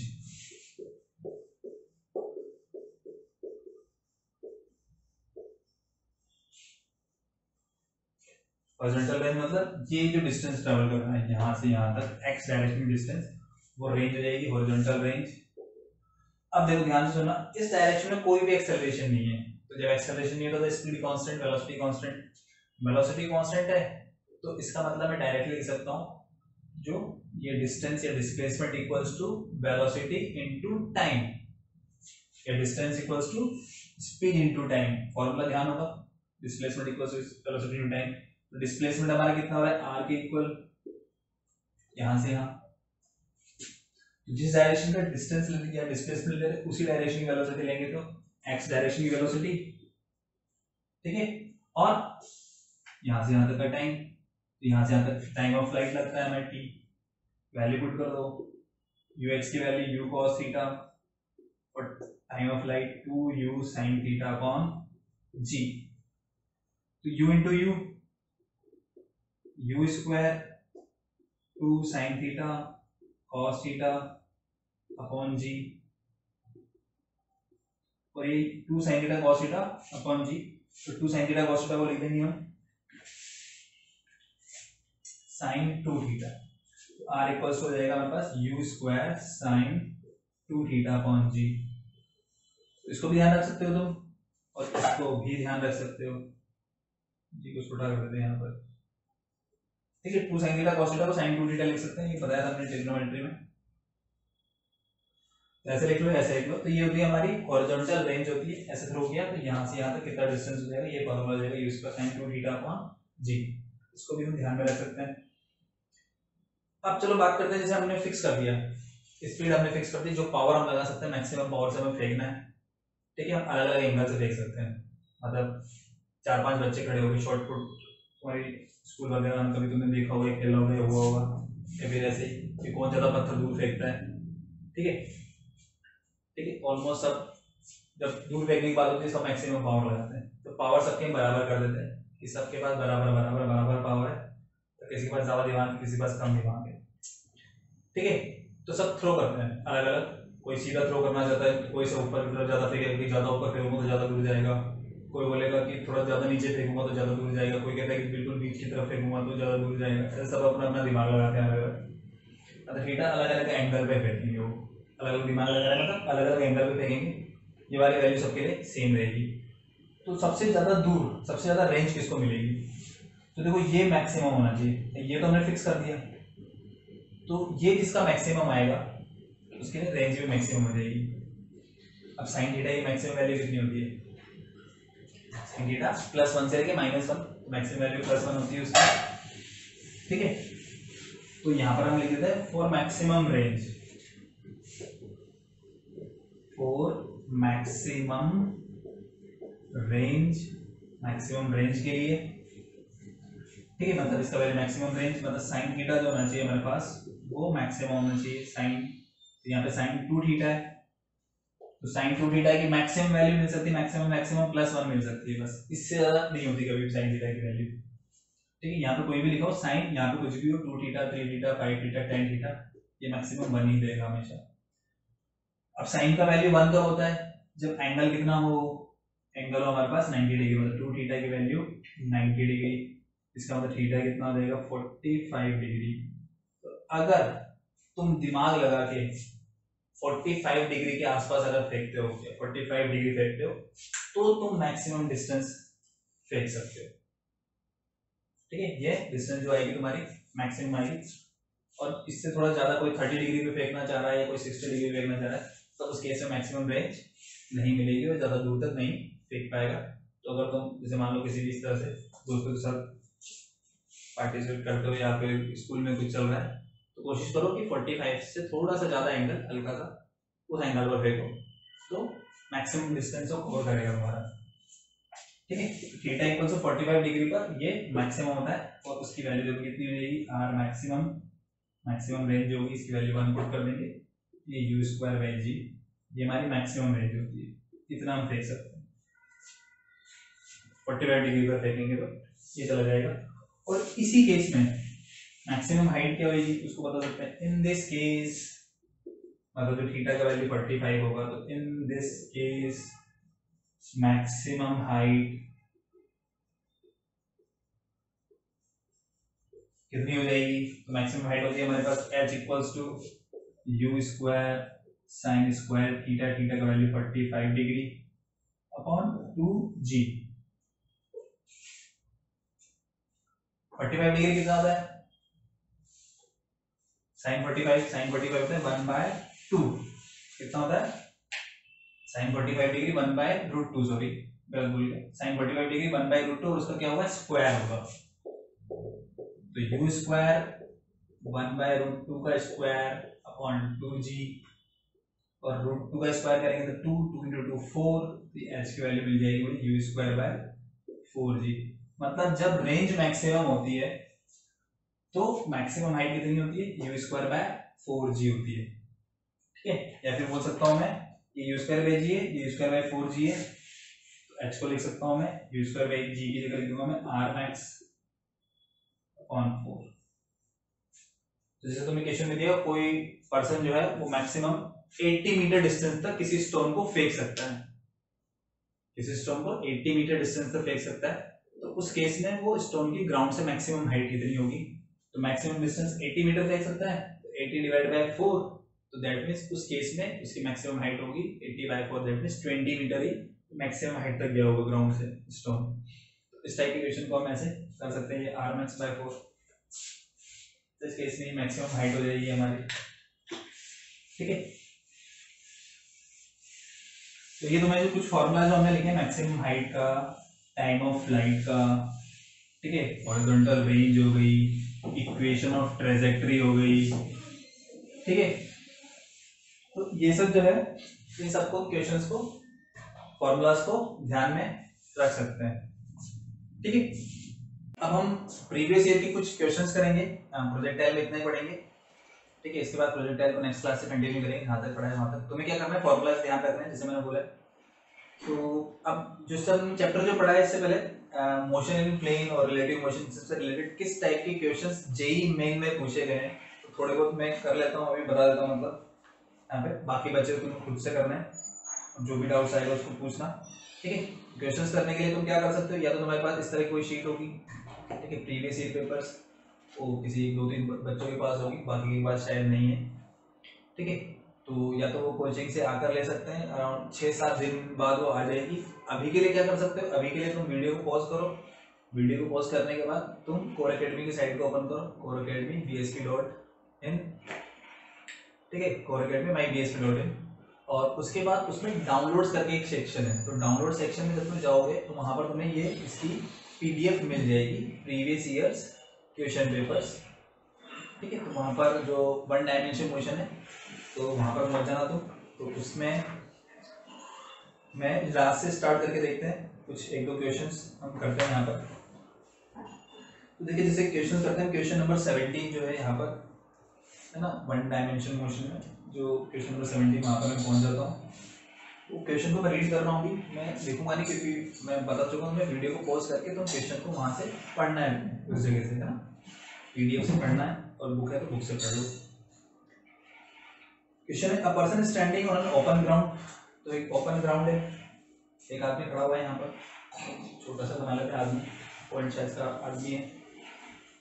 Here the sound of a jet aeroplane. एक जेट एरोप्लेन का साउंड वो सुनता है, ठीक है, coming from north at an angle 60 degree with ground level, और ग्राउंड लेवल के साथ वो 60 डिग्री का एंगल बना रहा है।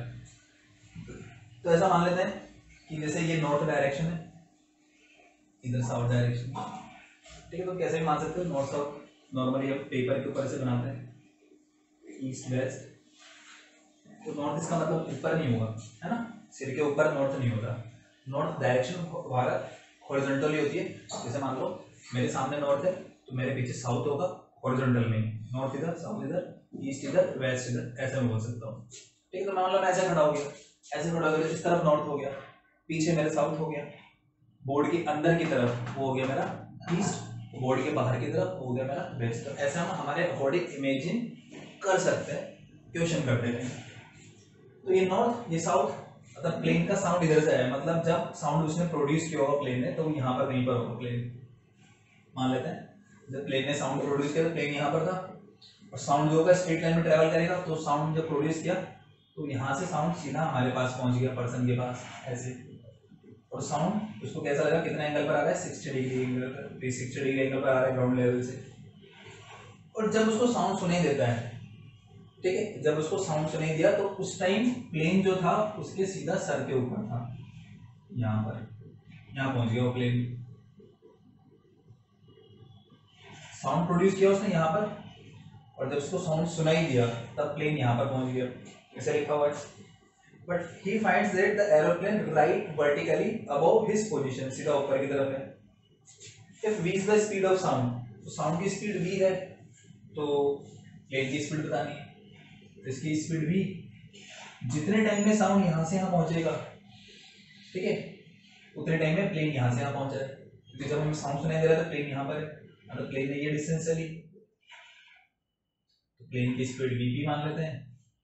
जितने टाइम में इसको लग रहा है उतना टाइम ये, तो ये वाली डिस्टेंस हो जाएगी vp इंटू टी, और ये वाली डिस्टेंस हो जाएगी v इंटू टी। जितने टाइम में ये पहुंच रहा है उतने टाइम में ये पहुंच रहा है यहाँ पर।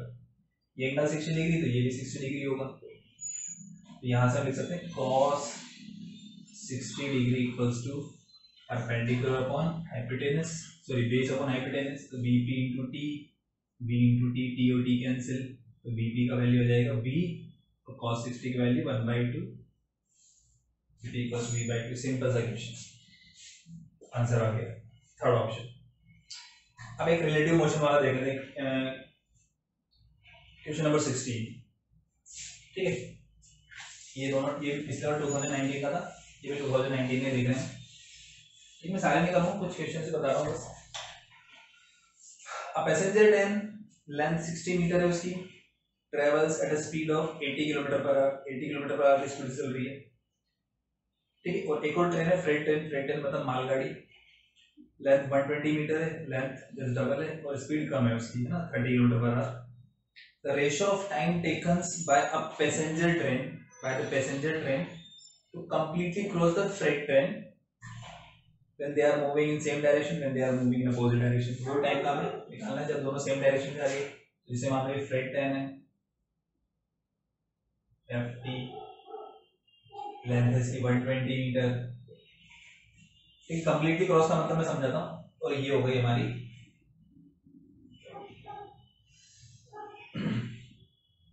पैसेंजर ट्रेन टीटी, इसको ट्रेन एफ ले जाते हैं, इसको ट्रेन टी ले जाते हैं।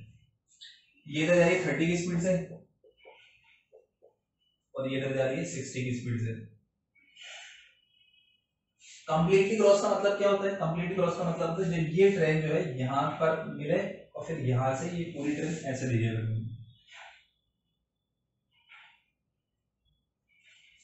मतलब इसका जो इंजन है वो इंजन यहाँ पहुंच जाए इतनी डिस्टेंस है, तो कितना चलेगा 120 तो ये, और इसकी खुद की लेंथ 60, टोटल कितना 180 मीटर। तो जब ये ट्रेन इसके रेस्पेक्ट में यहाँ पहुंच जाएगी तब ये कंप्लीटली इसको क्रॉस कर लेगी। अब ये दोनों सेम डायरेक्शन में जाते हैं तो रिलेटिव स्पीड में लिख सकता हूँ, सेम डायरेक्शन 60 माइनस 30। तो रिलेटिव स्पीड जब भी निकालते हैं तो जिसके रिलेटिव में निकाल रहे हैं उसको रेस्ट की तरह मान लेते हैं, मतलब ये रुकी हुई है, सिर्फ यही चल रही है। कितनी की स्पीड है 30 की स्पीड से, 30 की स्पीड चल रही है और यहाँ पहुंच जाती है। कितना डिस्टेंस चलना है 180 metre. Time taken, time equals to distance upon speed. ठीक है, किलोमीटर पर आवर में ये और ये मीटर में, चेंज करने की जरूरत नहीं, कैंसिल हो जाती है सर। तो ये टाइम t1 हो गया।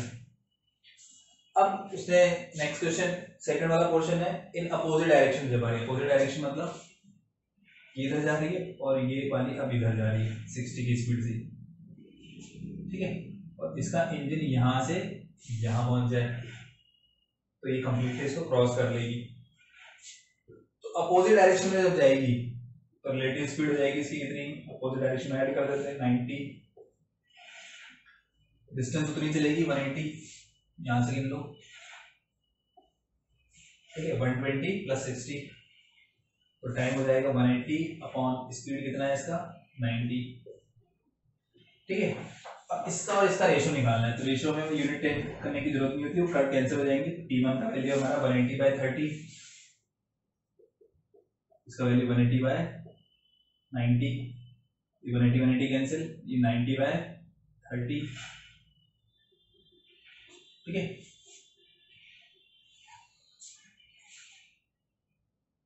और अच्छा यहाँ पर हमने स्पीड गलत ले लिए। क्वेश्चन नंबर 16 में स्पीड जो है ये है 80 है, यहाँ पर इसकी हमने गलत रीड कर ली, 60 रीड कर ली, 80 की स्पीड है इसकी।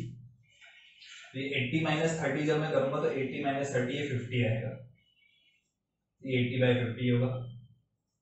और जब 80 प्लस 30 करूंगा तो ये 110 आएगा, ये 110। ठीक है, यहाँ पर भी सॉल्व करेंगे तब भी ये जाएगा 50 और ये 110, 110 ऊपर पहुंच जाएगा, 50 नीचे, 11/5 आ जाएगा। ठीक है, ऐसा ऑप्शन है हमारे पास। ठीक है, वैल्यू पुट गलत पुट कर दिया था वहां पर, 60 दे दिया था हमने, 80 दे दिया, इसलिए थोड़ा अजीब सा रहा था। अब सही आ गया, 11/5 इसका करेक्ट आंसर है। तो इस क्वेश्चन को हम इस तरह से सॉल्व कर सकते हैं। ठीक है, अब देखो क्वेश्चन नंबर 15 को भी देख लेते हैं। तो अभी थोड़ी देर पहले हमने पढ़ा है 2 डायमेंशन मोशन, आई कैप जे कैप दिख रहा होगा तुम्हें।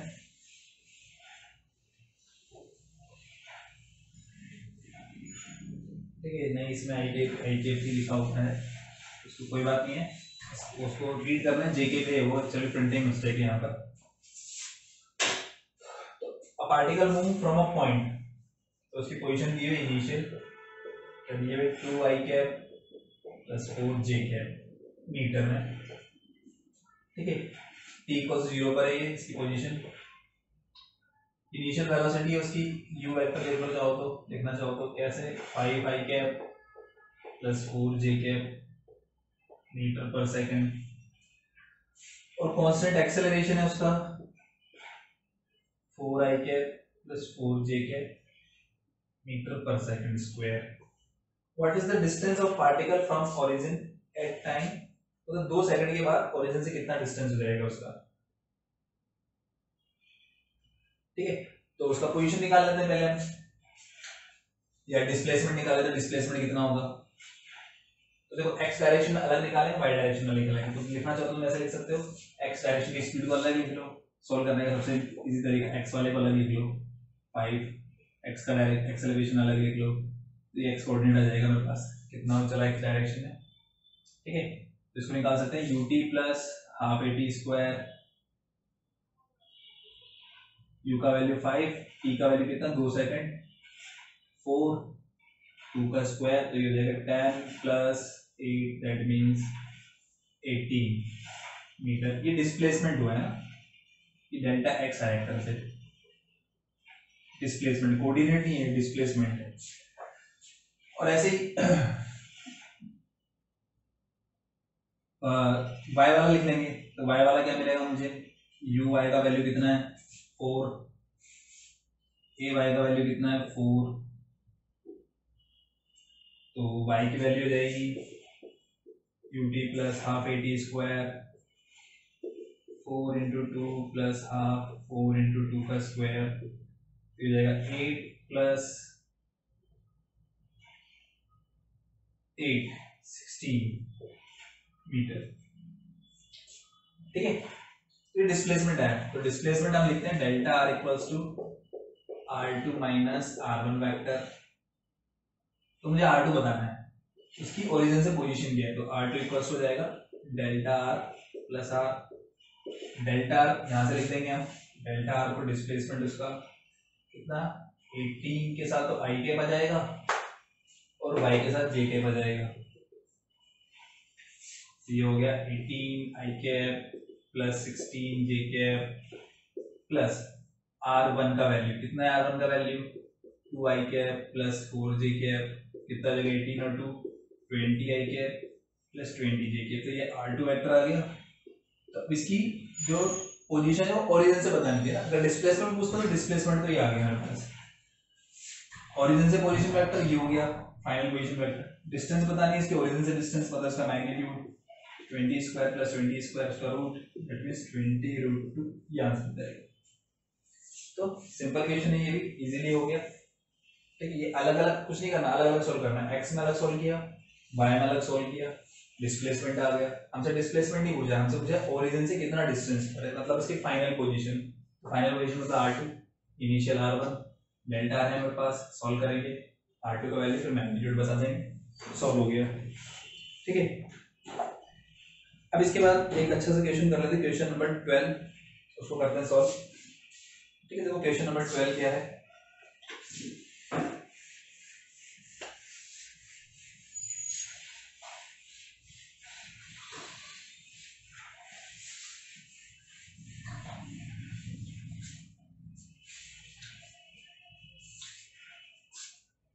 A man in a car at location Q on a straight highway is moving with speed v।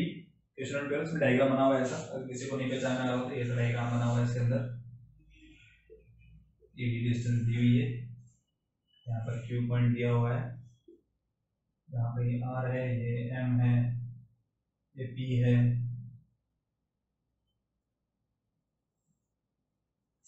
ठीक है। इस तरह से एक पर्सन है वो Q से मूव करना स्टार्ट करता है, यहाँ से स्पीड v, तो यहाँ से लेके ये हाईवे पूरा सीधा का सीधा इस हाईवे पे उसकी स्पीड v है, ठीक है। अब उसे पहुंचना है पॉइंट P पर, तो पॉइंट P पे पहुंचना है, और ये जो इसके बाद जैसे इधर नीचे उतरेगा तो ये पूरा फील्ड है, फील्ड मतलब कच्चा रास्ता, खेत है मतलब, ठीक है। और वो खेत में अगर गाड़ी चलाएगा तो उसकी स्पीड जो है वो हाईवे की स्पीड की आप हो जाएगी, मतलब हाईवे पर अगर 80 की स्पीड चल रही है तो खेत में 40 की स्पीड चलेगी, मतलब v/2, ठीक है।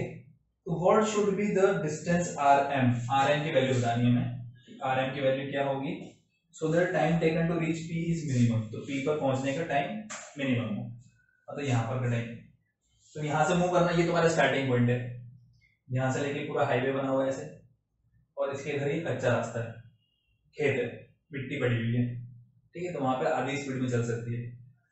तुम्हें यहाँ से यहाँ तक मिनिमम टाइम में पहुंचना है, तो मिनिमम टाइम में पहुंचे यहाँ से लेके यहाँ तक, ये वाला वैल्यू बतानी है, ये वाली वैल्यू कितनी होगी, ठीक है, वो बतानी, ये डी दिया हुआ है, बी दिया हुआ है मुझे, इसको मैं मान लेता हूँ x, इसको मान लेते हैं x, और यहाँ q से लेके m की लेंथ ये l ले लेते हैं, ये फिक्स है, ये चेंज नहीं होगी, मैं टर्न यहाँ से भी ले सकता हूँ p पे जाने के लिए, यहाँ से भी ले सकता हूँ, यहाँ से भी ले सकता हूँ, और सीधा ऐसे भी ले सकता हूँ, मतलब l यहाँ पर कांस्टेंट है, वेरिएबल क्या है x, टर्न यहाँ से लिए तो x ज्यादा हो जाएगा, टर्न यहाँ से लिए तो x कम हो जाएगा, हमें x की वैल्यू बतानी, वेरिएबल की वैल्यू बतानी, तो उसको कैलकुलेट कर सकते हैं, हमें मिनिमम क्या चाहिए, टाइम, मिनिमम टाइम चाहिए, तो जिसकी मिनिमम वैल्यू निकाली पहले उसको कैलकुलेट तो करें कम से कम, तो टाइम को हम कैलकुलेट करते हैं, टाइम को कैलकुलेट कैसे करेंगे, ये l है, ये x है, तो ये बचा हुआ हो जाएगा मेरे पास l माइनस एक्स, डिस्टेंस कितनी है ये v, sorry l minus x distance है, स्पीड कितनी है v, तो यहाँ से यहाँ तक का टाइम, उसको t1 में लेते हैं, तो t1 आएगा, total time t1 plus t2,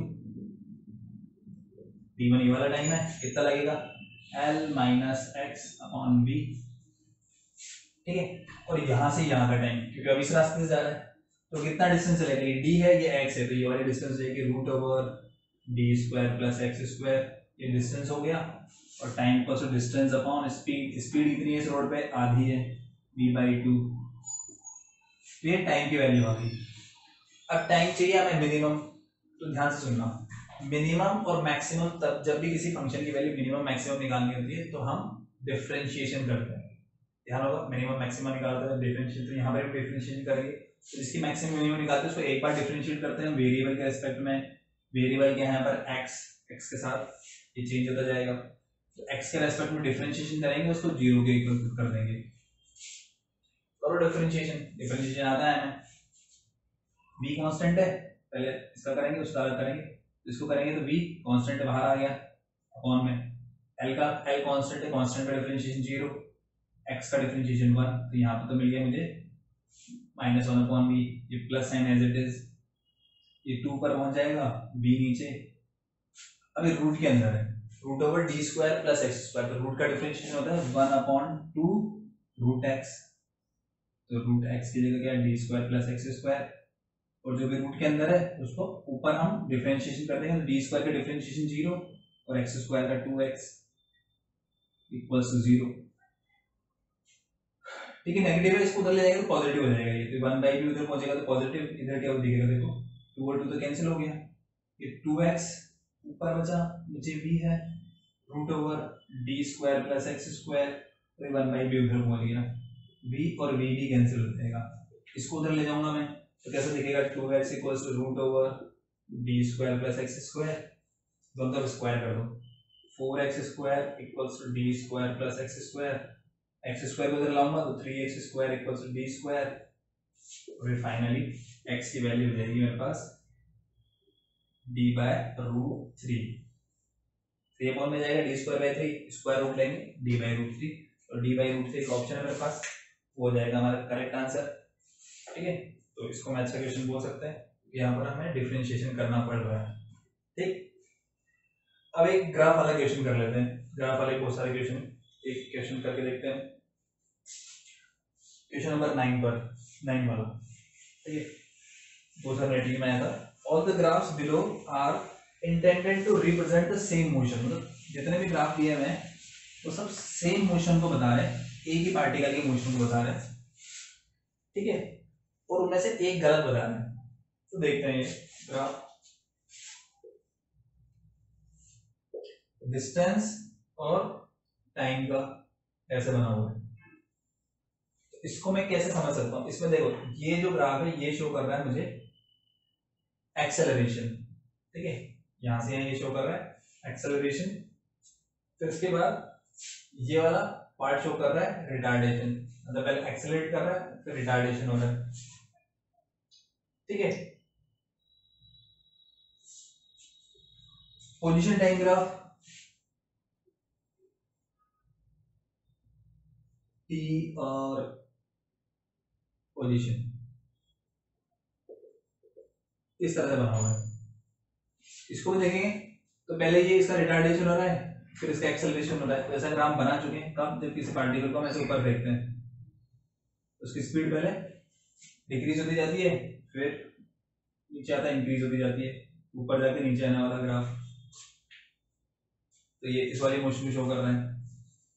फिर बात करते हैं ये वाला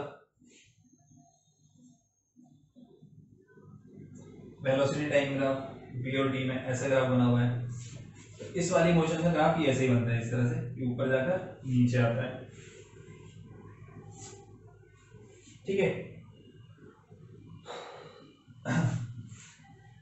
पहले ऊपर गया फिर नीचे आया, और फिर ये ग्राफ बना हुआ है फोर्थ वाला ऐसे, ये फर्स्ट है, ये सेकंड है, ये थर्ड है, फोर्थ वाला ऐसे बना हुआ है v और x में।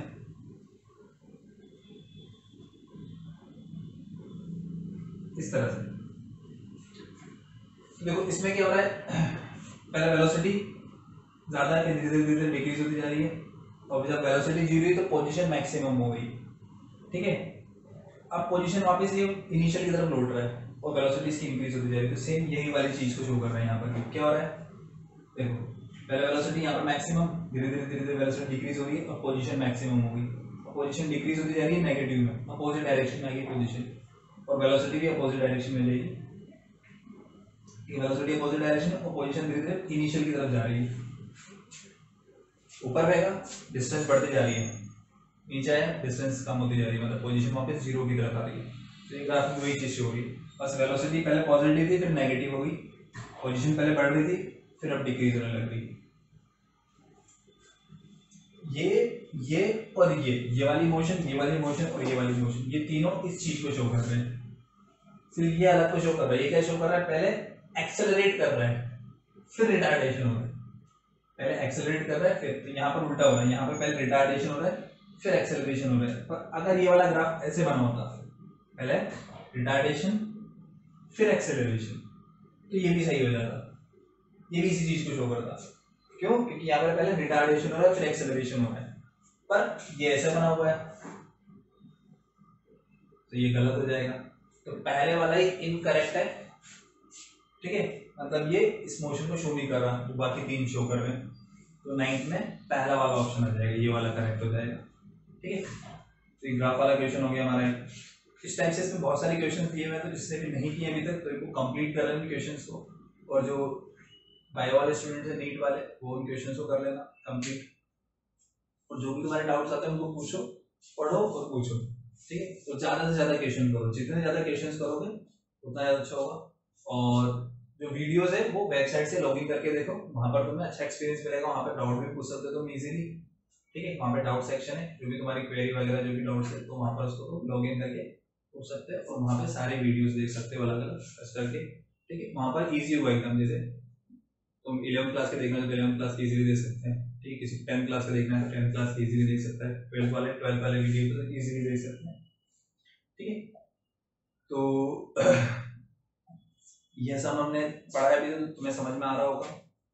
ठीक है, तो 1 डायमेंशन मोशन हमारा कंप्लीट हो गया, 2 डायमेंशन हमारा चलने लग गया, स्टार्ट हो गया प्रोजेक्टाइल मोशन में हमने कुछ फॉर्मूलाज लिख लिए हैं। ठीक है, और नेक्स्ट लेक्चर में वहीं से हम कंटिन्यू करेंगे, जो फॉर्मूलाज हमने बताया हमको याद कर लेना और क्वेश्चंस कंप्लीट कर लेना प्रीवियस ईयर्स वाले सारे।